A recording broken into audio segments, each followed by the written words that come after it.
Hi, I'm Chris Cooper. Welcome to the Family Plot, Gardening in the Mid-South. Thanks for joining us. As you begin to harvest your warm season vegetables, if this year's crop is plentiful, you might want to think about ways to preserve this year's bounty. And with the wet spring and summer we've been having, lawn problems are sprouting up all over. So today, we're going to help you deal with them. That's just ahead on the Family Plot, Gardening in the Mid-South, so stay with us. This is a production of WKNO Memphis. Production funding for the Family Plot, Gardening in the Mid-South is provided by Goodwin's Landscape and Garden Center in Germantown since 1943 and continuing to offer its plants for successful gardening with 7 greenhouses and 3 acres of plants, plus comprehensive landscape services. International Paper Foundation, the WKNO Production Fund, the WKNO Endowment Fund, and by viewers like you. Thank you.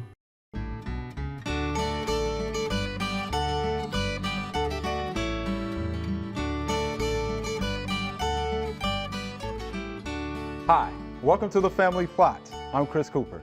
Joining me today is Dr. Leah Kelly. Dr. Kelly is a horticulture specialist with Mississippi State University Extension. And Booker T. Lee is here. Glad to be here. Booker T. Lee is an extension agent right here in Shelby County.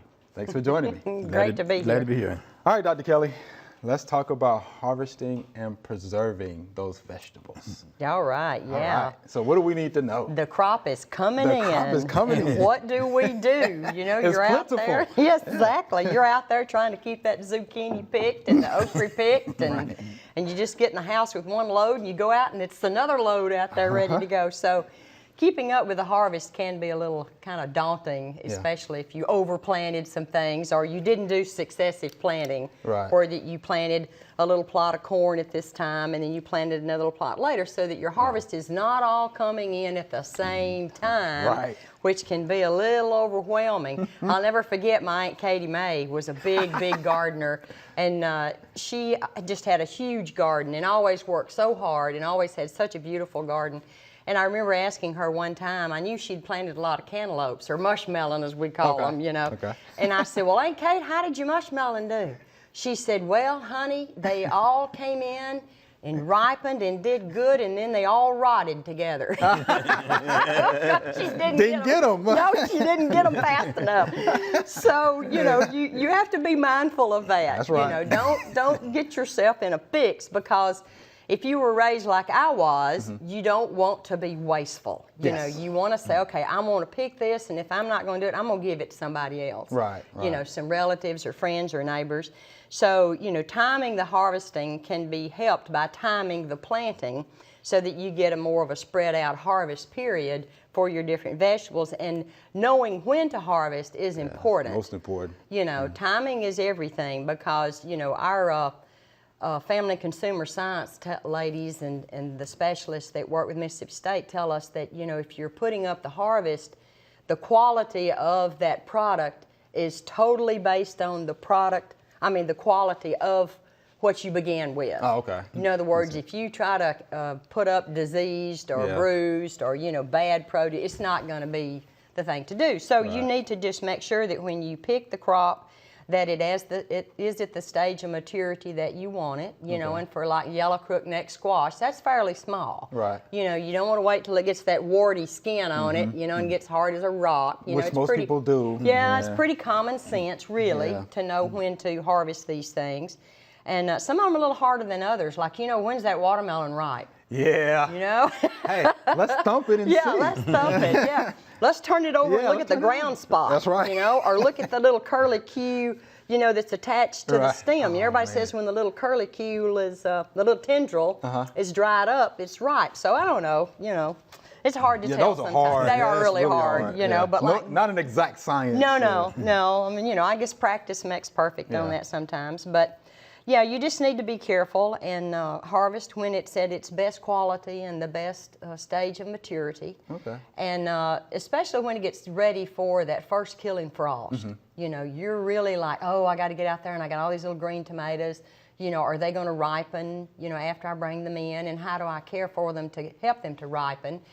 And they say, now I've done it all different ways, but they say if the tomato is getting a little bit white, and Booker, you know this too probably, you can chime in on this, but when that tomato has started to turn not so much green, but more of a whitish green, or there's a white star on the base. Have you heard that too? I heard that too. Yeah, that you can pick it and then set it up, and it will ripen. You know, the sugars and everything is already there. It's just got to go through that color change, and it will be, just like if it was vine ripened. Okay. Well, let's get to this. We want you to definitely explain Well, there's preserving. there's different ways to preserve your harvest. And you can move over. And I love this thing.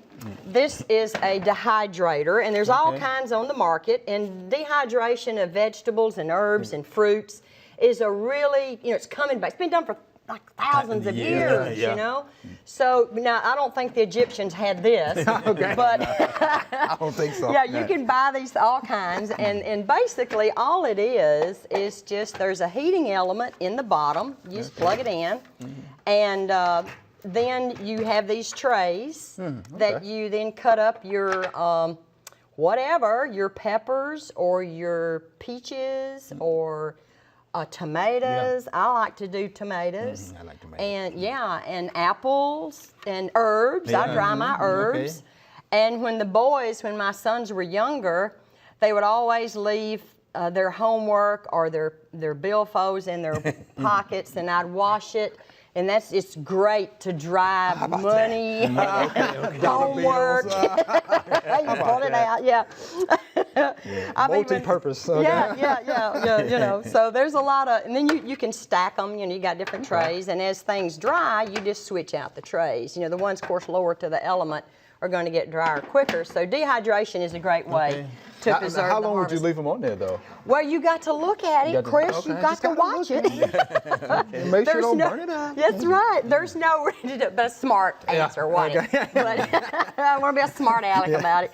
But no, really, you just have to look and watch it. You can't put all that in there and then go on vacation. Right. You come back and you got a house that's a pile of ashes. So you don't want to do that. So anyway, you just have to watch it. Just to watch it. And if you're, of course, it's based on the uniformity of your slices too. Some of them you're thicker than others, so you can move those. Yes, it's just you just have to watch it and move things around and take out the ones that are dry and leave the fat ones in there so they'll dry better. The thicker slices. But freezing is another way that is done as well, and canning. We were talking about how canning is coming back. It's coming back. It definitely is coming back. A lot of people are interested in, growing the vegetables in the backyard, and then they want to know how to preserve them, and water bath canning or pressure canning are the two accepted ways to can, vegetables and fruits and things. So there's publications, I'm sure UT have those, Mississippi State. Have them? Okay. Yeah, because the guidelines have changed from what your grandmother did to be safe, just to make sure that you're not getting any of those bad organisms in there that could, cause some sickness or problems on down the line when you try to consume your canned things. So you need to get those publications and follow those guidelines, about how to use that pressure canner and how to use the water bath for like jellies and tomatoes and other things that are safe to water bath. And water bath, all it is you just take the fruit jar and you stick it down in this big old boiling bath of water in these big canners that you buy, and there's a metal rack in there that keeps it from the very bottom, holds the glass up from the bottom of the pot. So, then you take that rack out after it's gone through its, scheduled number of minutes based on what our publications say. I was waiting for that. So there's a lot of great ways to preserve the harvest. All right, well, thank you for the information, Dr. Sure. Kelly. There are a number of gardening events going on in the next couple of weeks. Here are just a few that might interest you.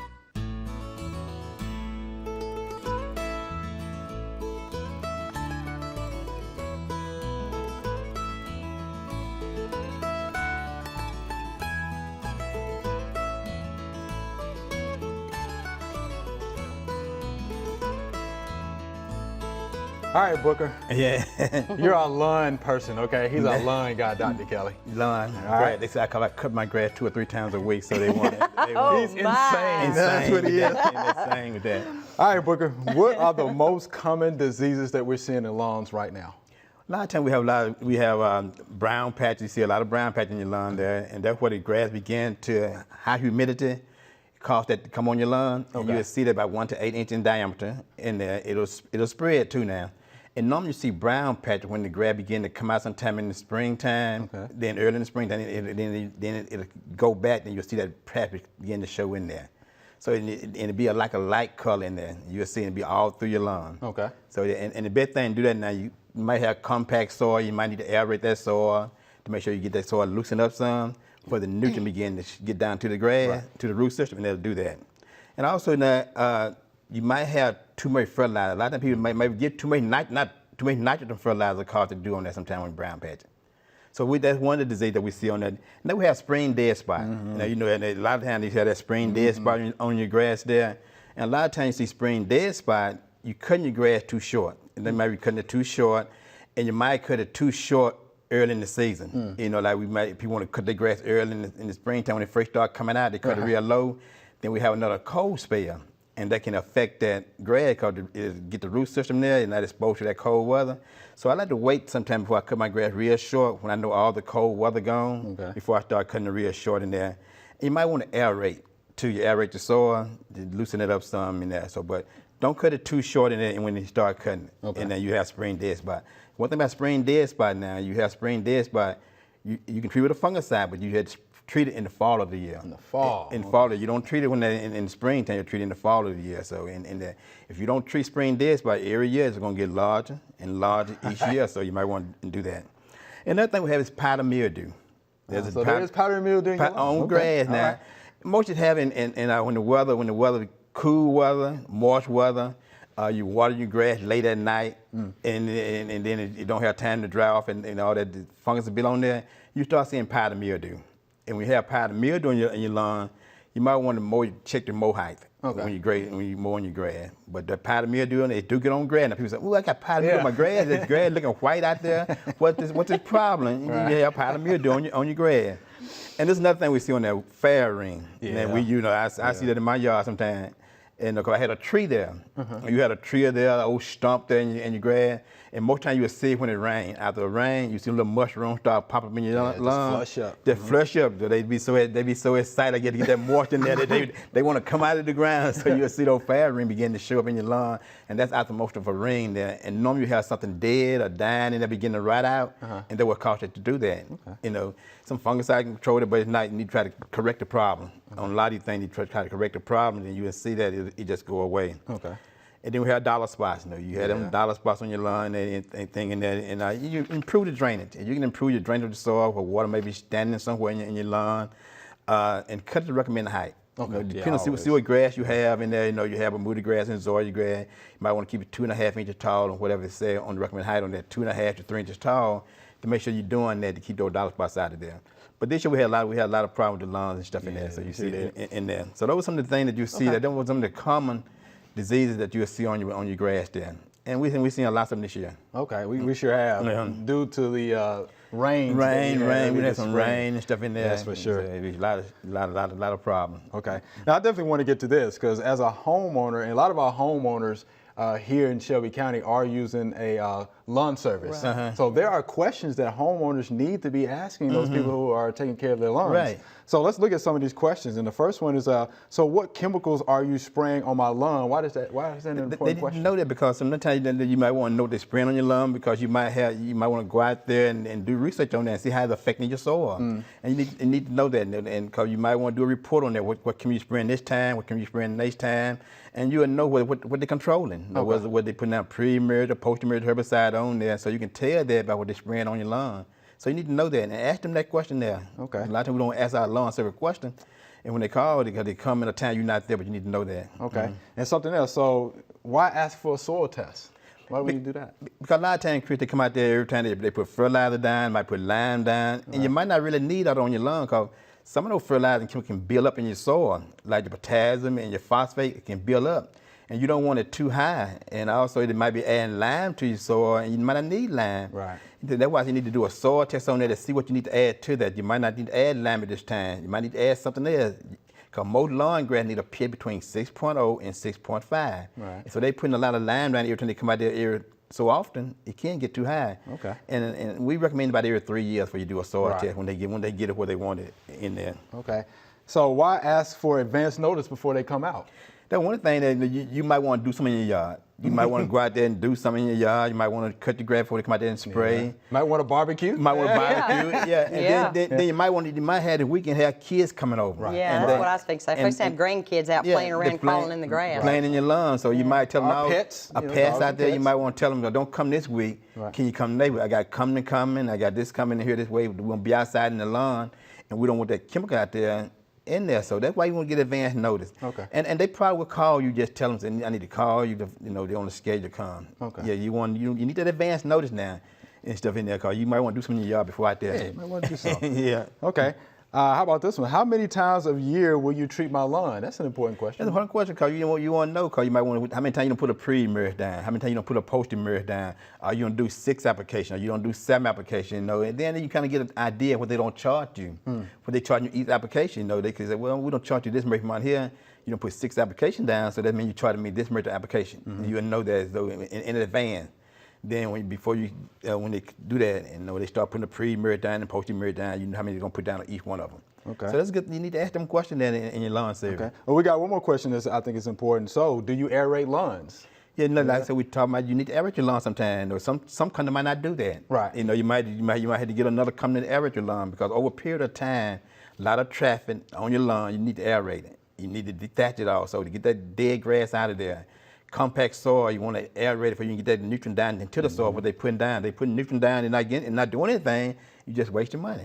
So you need to aerate your soil. Ask those questions that about your lawn service. Okay. And those are real important questions for the homeowner to ask. Ask, yeah. Okay. We want to make sure that those guys are doing what they supposed to be doing. Yes, yeah. You're paying money for that. That's right. You want the best service that you know right. possible. I know I would. Yeah, I definitely would. Yeah, so. you want that in there. Okay, we appreciate that, Booker.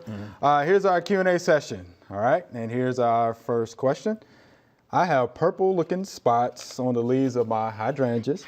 What can I spray to control them? And guess what I have here?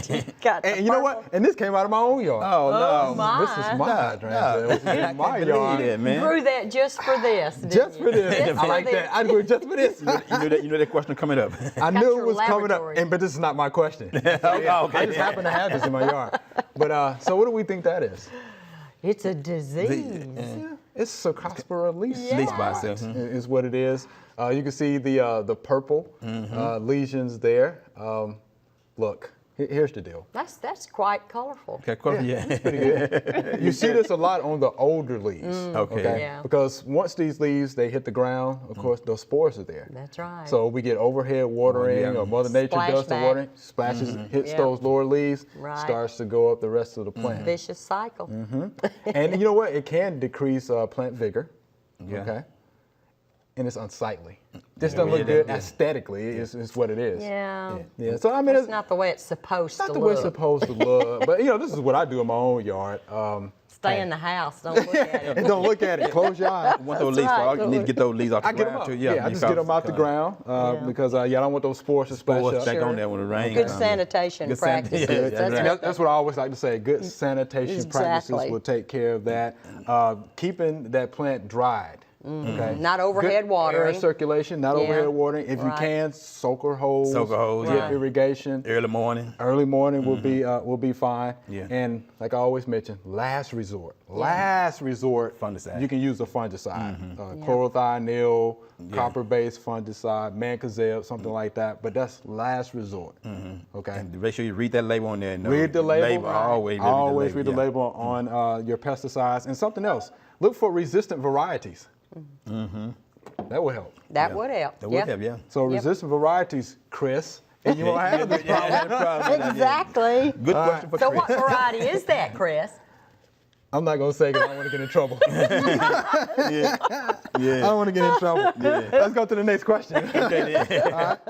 What is the best type of zoysia to have as a lawn? And guess what? We have our lawn guy here today. Okay. So what do you think, Booker? There's a lot of types of zoysia you have now. We got new out now. They have palisades. They said palisades do more in shaded areas. You got a tree in your yard. want Palisade or El Toro. That's another one. Yeah, that's the one that's on Mississippi State's recommendations. Okay, I wow, think, so is El El Toro. Toro. El Toro, that's yeah, a good it's one. developed in the Texas A&M, I Yeah, think I read, or yeah, something. that's It's what it supposed to is, be cold tolerant. So that's a good one to put down. So those are the good Zoysia grass. And I hope that later on that we have our plot demonstration. Okay. Then we have some of these grass out there. Then people can come out there and look at them later Good, on. good, So, good. So what do you think about Meyer and Emerald? You know, those have been around a Oh, while. they've been around a long time. time. Miles been around a long Yeah. time, and Emerald, those some real good too. Those are good ones, They're really yeah. good. And Miles probably another good one that you can put down and stuff in there. I think Miles more time you to kind of have to find. You can find some seeds out there and you put it down in the seed. But these are warm season grass. You know, Right, you right. need to make sure you do it. You don't plant them in May, about the middle of May. A good time to get the soil ready. When the soil temperature get around 70 degrees, not the air temperature. When the soil temperature get around 70 degrees, those are some things you want to do. Okay. And most of these zoysia grasses that we're talking about have shade tolerance. Yeah, some shade tolerance. Yeah, Okay. but now people they don't do it in deep shade. Yeah, not deep shade, Maybe right. just little shade. They'll do pretty good, especially Right. Palisade and El Toro. They do pretty good. Yeah, I always tell people moving shade. Yeah. 12, 1, Right. 2, 3. Moving Yeah. around, It's yeah. moving shade, not Dappled. deep shade. Yeah, dappled is another good word. Yeah. Not deep shade. Yeah. It's not what we're looking for. Now, Booker, since you do cut your grass twice a week, do you have zoysia? No, just a little spot. Just a little spot. Just a Okay. little spot of zoysia. Yeah, they do. And really, zoysia is a nice grass. It really yeah, look I good. like it. It's They're like thick, carpet. Yeah, they thick grass in there. Really look good and stuff in there. So So what grass you got? I got Myers and then put in there. What about your other though? You got Bermuda? Bermuda grass, You yeah. got hybrid Bermuda, I bet. Not that common Bermuda, which I did. I guarantee you it's not the common. No, but I tell you, but now, this year, Hybrid Bermuda. This year I had a lot of winter kill, but right now it's coming back. And now, we had a lot through the city this year, Right, winter kill, we did. but mine coming back now. I got to give it to it, beginning to look good. Yeah. Yeah, beginning to look good again. It'll look good. Beginning to look Twice a good week. again. Oh, yeah. Twice a week. Get Yeah, out they of cutting here. it. Yeah, twice a week. Yeah, I like it. Ask me how much I mow my yard. Man, y'all. Well, if I can run over it with a lawnmower, it's long. Yeah, when it gets too high for me to ride over it with that lawnmower, I just say it's a meadow or Mellow. Okay, Yeah. okay. it's prairie land. Yeah. All right, here's our next question. How do I control squash bugs? They are killing my squash plants. So how do you? Yeah, that's a big thing right now. Yeah, You know, I that's just pretty pulled up big. one of my squash Oh, you plants. did? But Okay. you know what? I think that we have a really good entomologist at Mississippi State good. that's our extension specialist. And And we have a good one here. Yeah, good. yeah, Dr. Hill. I'm sure you do. But he has some really good publications, and he said that, in his opinion, that squash bugs are not really the killing culprit for Okay. squash. It's those squash vine borers. Boards, okay. But the same pesticides will control Control both, both, yeah, pesticides. which is kind of a good thing because Right. what you see are the squash bugs. bugs, yeah. So it would follow that a homeowner would see those things Yeah. climbing around and see the little egg clusters. Yeah, on the underside of those Yeah, things. They look and- like little footballs. They do. Little They bronze kind of footballs. stick up. You can scratch them off. I've done that. Just Yeah, because of- I've crushed them. Crushed them, yeah, yeah. Crushed them and do it like that. But squash bugs are really bad this time of year. They Later are. on in the summer, the more generations you Okay, have, so okay. the more they're They are there. tough. So, Okay. you can get out there and squash them. That's good. I like If that. you don't have very many, that's a great way. I've actually even folded the leaf up. They'll be crawling around. I fold the leaf up. Oh, Yeah. yeah. No, they go. Well, that's a good organic means to do it. Organic means, folded leaf, yeah. There's some other means to do it as well. It's the harder stuff, the bifenthrin, the permethrin Right. is another one that you can use. I think imidacloprid is one that you can Pyrethrum, use. that's it. Yeah, that's right. Yeah, pyrethrum, yeah. Permethrin. Mhm, yeah. But one of the things too is they are resistant varieties. Again, like you Yeah, were talking resistant about, Chris. varieties would be good. I think zucchini is Oh, not yeah. quite as prone to be damaged pretty good. by the squash bugs as like the yellow squashes. Okay. So And just I have actually seen that in my own garden. Oh, you have? So Okay. yeah, make sure you squash the squash bugs. Let's get to this last question Okay. quickly. My tomatoes have black spots on the ends of them. Why is that? Quickly. Very common, yeah. Blossom in right on Yeah. Blossom in right on there. Yeah. And That's lack of calcium in that Yeah. developing fruit, which is based on the availability of moisture, Moisture, because yeah. nutrients are translocated into the plant by in yeah, moisture. moisture, yeah. So, the calcium may be in the soil, the pH may be perfectly fine, but because of the fluctuations in the moisture, Yeah. the calcium is not going to be uptaken Uptaken, yeah. into, and it manifests itself by the blossom end of that fruit rotting. It's also common on watermelons. and some other things. So I think one of the recommendations that is a cultural thing is just to make sure you have adequate moisture throughout the growing season. Yeah. You know, if you got fast developing fruit, when you've got adequate moisture, and then all of a sudden we get like maybe to a dry spell, which usually that's happens. when you're going to see it. You need to start So watching, just be mindful of having that adequate moisture throughout the season, and you will probably, if your pH is right, right, You'll be fine. then you'll be fine. Yeah. All right, thank you. We appreciate that. We're out of time. Thank you. Remember, we love to hear from you. Send us a letter or an email with your gardening questions. Send your email to familyplot@wkno.org. The mailing address is Family Plot, 7151 Cherry Farms Road, Cordova, Tennessee, 38016. You can also follow us on Facebook and Twitter. That's all we have time for today. Thanks for watching. I'm Chris Cooper. Be sure to join us next time for the Family Plot, Gardening in the Mid-South. Be safe.